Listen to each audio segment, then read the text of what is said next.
গত পরশুদিন মানে ১৬ই সেপ্টেম্বর রবীন্দ্রভারতী বিশ্ববিদ্যালয়ে আমাদের রবীন্দ্রসঙ্গীত বিভাগের শারদোৎসব অনুষ্ঠান ছিল। আর সেটা অনুষ্ঠিত হয়েছিল জোড়াসাঁকো ঠাকুরবাড়ির উদয়শঙ্কর হলে। তাই অনুষ্ঠান দেখার জন্য আমি বেরিয়ে পড়েছি ঠাকুরবাড়ির উদ্দেশ্যে। আর তারপরেই ঠাকুরবাড়ির পেছনের গেট দিয়ে ঢুকে পড়লাম ভেতরে।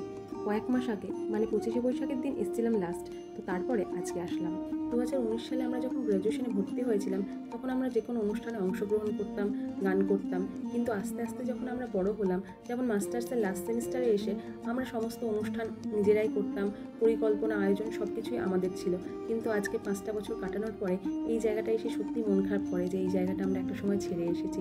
তো কি করা যাবে, চলো এবার ভেতরে ঢোকা যাক। এরপরে হলের ভেতর গিয়ে বসলাম, আর তারপরেই সেই মুহূর্ত, স্যার ম্যামদের অভিনীত তাসের দেশ নাটক, যেটা দেখার জন্য সবাই অপেক্ষা করছে। সব স্যার ম্যামদের মধ্যে কিছুজন অভিনয় করেছেন আর কিছুজন গান বাজনা করেছেন।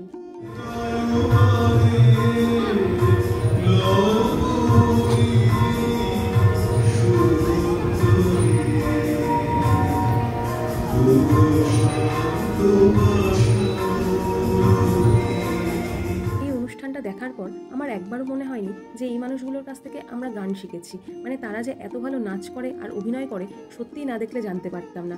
দারুণ হয়েছে পুরো অনুষ্ঠানটা। তো তারপর বাইরে বেরিয়ে এসে একটু ঠাকুরবাড়ির দালানে ঘুরে দু একটা ছবি তুলে চলে আসলাম। এবার বাড়ির পথে রওনা দেওয়া যাক। তো চলো, আজকের মতো টাটা, সবাই ভালো থেকো।